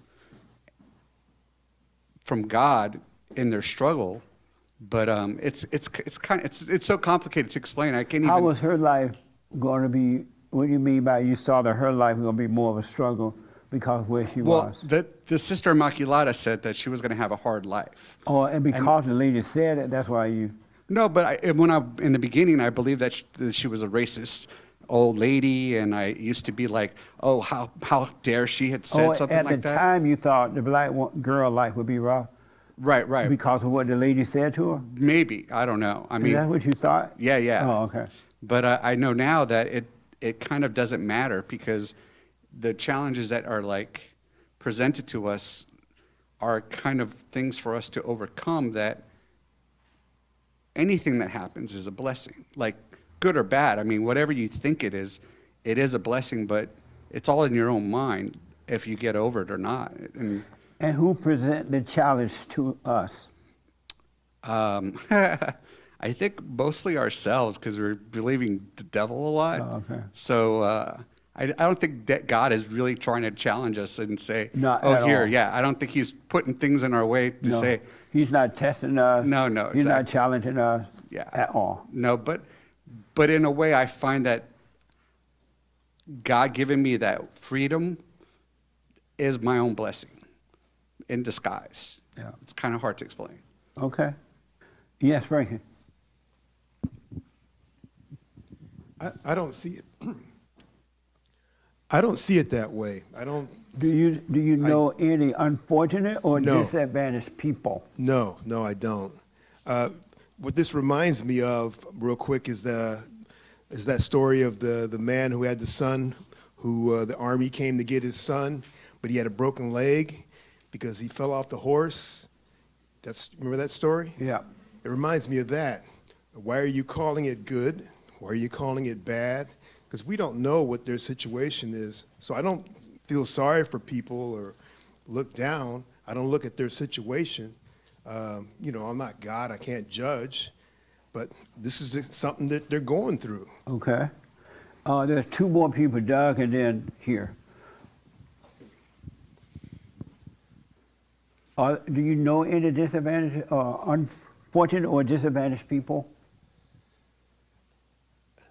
Not necessarily. I don't know them, but I would say anybody who's still wearing a mask is.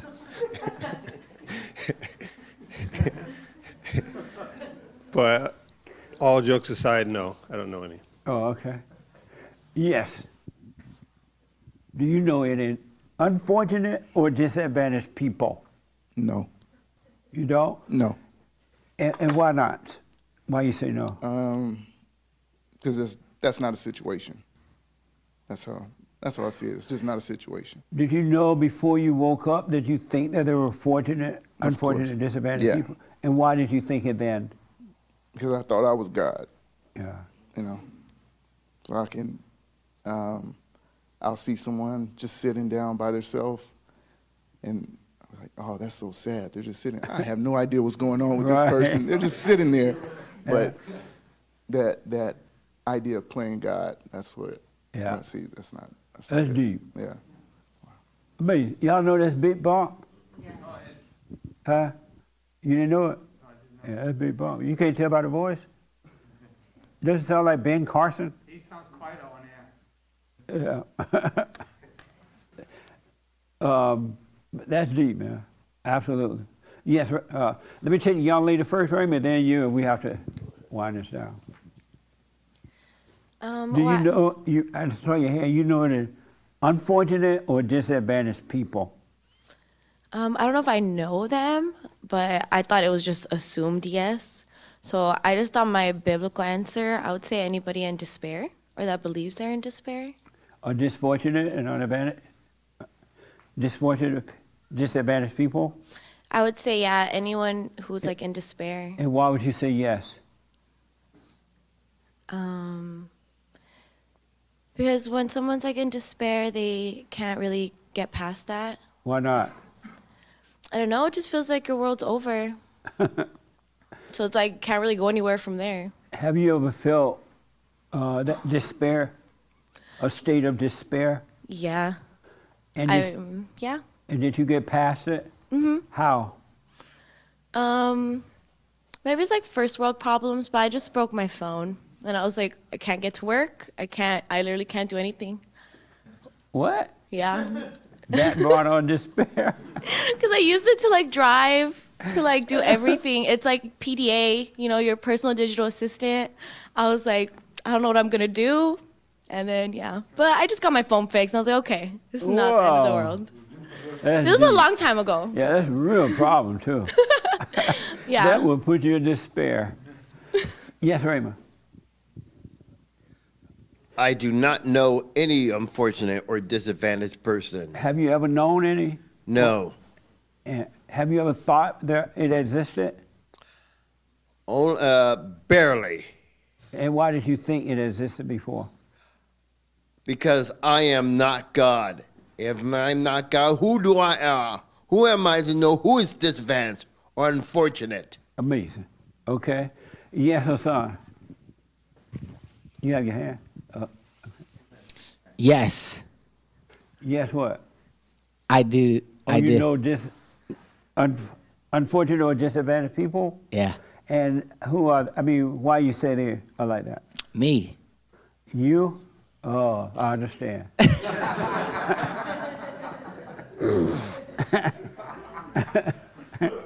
I thought you meant somebody else.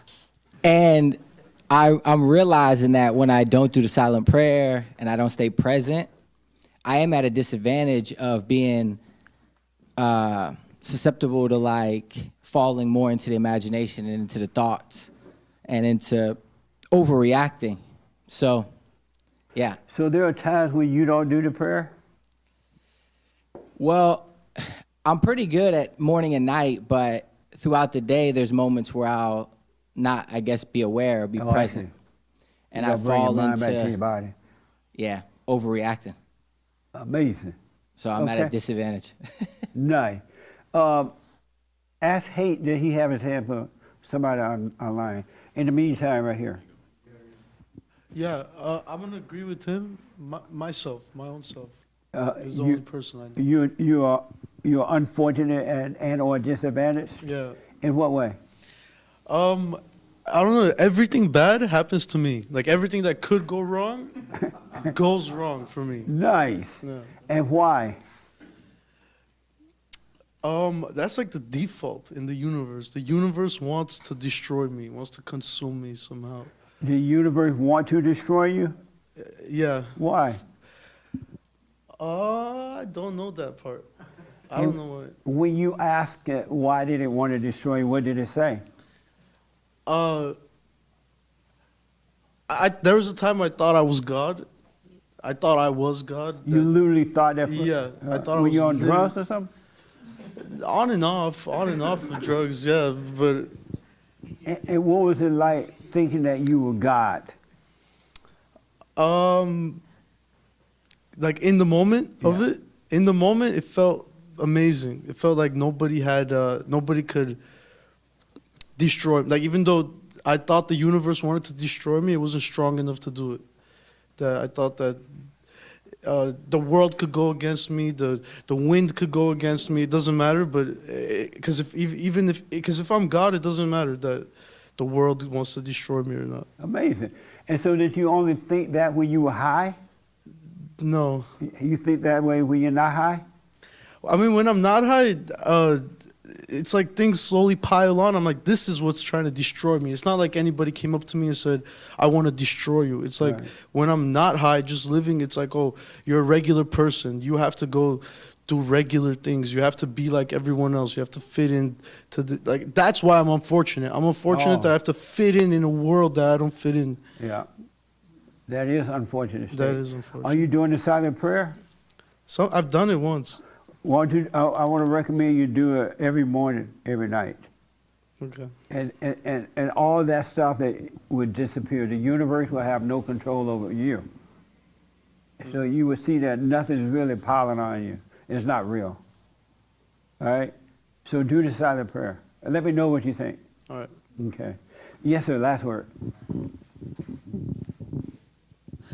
Yeah, my dad said he was like really unlucky, super unlucky. Like he killed a lady with his car. He what? He killed a lady with his car. And I just like, man, you're not unlucky. You just don't get sleep ever. So of course you killed a lady with your car. You just blind. Yeah, so you know, that was my initial thought when he said how unlucky he was, and like, you know, hopefully he just has to go to jail for a long time. Maybe he'll get clean and all that. But nice. So that's it. And that the other thing I just wanted to say earlier before the silent prayer stuff was just that being aware kind of starts with getting 8 hours of sleep every night. Like if you don't, you it's definitely just, need to get some rest. yeah, it's like a scientific thing totally. If you don't get 8 hours, that's like the magic number. Then And that will fall in place too. It really will. You'll find yourself getting the proper amount of rest at the proper time, and everything will start to work out. And if you do have to be up late, like this coming Thursday, we're doing the women's forum, I tend to get to bed late on those Thursday nights, but it feels like I still got good rest. I wake up ready to go. Because you're living the natural way now, your normal life, and not the abnormal life. Amazing. You doing the prayer every day, every night? Oh, Lord. Whenever they go, I mean, I guess so. I mean, it's kind of like the first thing I think about when I wake up, you know what I mean? And then for me, it's just like, okay, I did it because you know, it's like a constant sort of thing, you know? So are you doing the silent prayer every morning, every night? Yeah. Are you aware right now? Well, I haven't been getting that much sleep the past few days. So right now, totally. this very moment, are you conscious or unconscious? Not fully conscious, yeah. Right. You know why I know you're not conscious right now? Why? You feel shy, Yeah. a little nervous, Yeah. and you're shaking your leg. All right. Yeah. All your comfort zones are kicking out right now. Yeah. So watch that. Be aware of yourself doing that. See how it stopped and now you went unconscious, start again. Yeah, I know. No, I just do the silent prayer. Not a lot of sleep. Yeah. And it'll all fall in place for you. It really will. Yeah. All right? Yeah. Hey, did you have your hand? I did. Okay.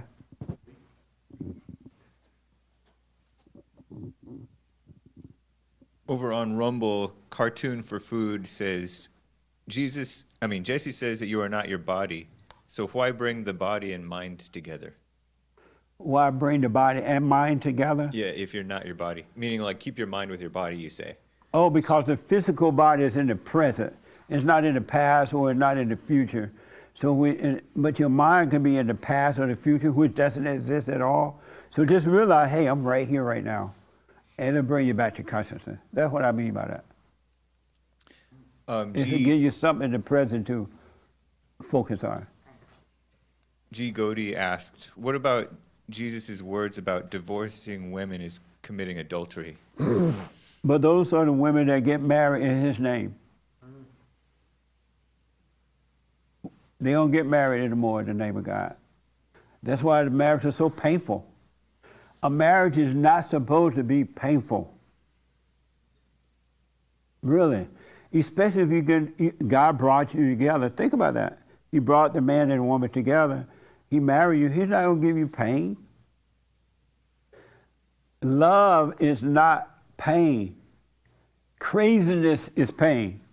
Insanity is pain. Anger is pain. There is no pain otherwise. And you can't, as your young lady was saying, you can't make anything happen. You can't make a marriage happen. If you got to make it happen, you're in the wrong job. It ain't gonna never happen because you're never gonna make it happen. It's only gonna get worse. Now, if the couple were doing what this couple is doing, the husband and the wife working on themselves, they know something wrong with themselves, then their marriage can last until death do them part. But if one is working but the other is not, it's gonna be hell. It won't work. That makes sense? You can't make anything happen. Yes, thank you. And then I had a comment on what Lee J was talking about with if I were born in China, I would never have heard the truth. Like that's going into the imagination rather than reality. And it reminds me of in the Bible, I think Peter looked back at the disciple whom Jesus loved and said, what about him? And Jesus said, worry about yourself, really. And like if I want him to live forever, what's that to you? You know? Right. So it's it just when I was younger, I had like my mother's idea of wanting to save my friends, but meanwhile I was crazy. Yeah. I needed to save myself. Yeah. That's a very, very good point. That's just another idea, a part of the imagination. Very good point, man. I'm gonna start saying that one. Because that's what it is. If I didn't have a Bible in China, if I never heard about God, how would I know, right? And it's all thinking. God is already with you. If you start looking at you, and your pain can make you look at yourself. Now, most people love their pain, though. But if you really want to know, you'll know him. This is just another idea in the head. All ideas must disappear. You must live a thoughtless life. Get rid of thinking. It's so practical, and you don't live by that. That's a tool, all right? As for as disadvantages and unfortunate, they don't exist. Those are just made up words. So somebody can get a good feeling or sad feeling, which is a good feeling for them, or a happy feeling, they think they're better. Oh, that person's so unfortunate. I'm better. Huh? Remember, like back in the day, how to pity somebody would be like the worst thing you could possibly do to somebody. It was not to allowed. give them pity. Like the worst thing for you to happen to you would be for someone else to pity you. Yes. It's all made up words. We have to overcome words. And you will in the light. You will overcome words. All right? So when you're out there on the streets ministering to the Christian Bible thumpers, those people that are taking your money, your food, they don't care. Really. And you will see when to do it because they will ask you. They will come to you for the truth. All right? So no such thing as disadvantage or unfortunate people. All right? So do the silent prayer and watch. That's all you have to do. Nothing else is required. Stop comparing yourself to others. Don't try to be like anyone. And treat everyone the way you would like to be treated. And you will, naturally. You won't judge. All right? Go and forgive your mama and your father. Ain't no other way around it. You must see that you have this anger and you must forgive if you want to enter into the kingdom. And all ideas will disappear. The women's forum this Thursday night. This is the third Thursday, right? At 7 p.m. for ladies only. And any other announcement? No. Okay. So do the silent prayer and watch. All right? It's going to be amazing. And when you get the pain, let it flow through. Don't worry about it. It's not you. You're not your mind. You're not your body. You're not the pain, the emotions, good or bad. Don't forget to go to rebuildingtheman.com/donate in order to donate. You can't do it on YouTube. Also, buymeacoffee.com/JLP Talk. Right? Amazing. I hope this helped a little bit. For those who are seeking, it's in you. You already have it. But you got to work on you, and you got to do it alone. You can't take anyone with you. All right? Thank you all for tuning in. Thank you all for amazing fellowship today. Thank you.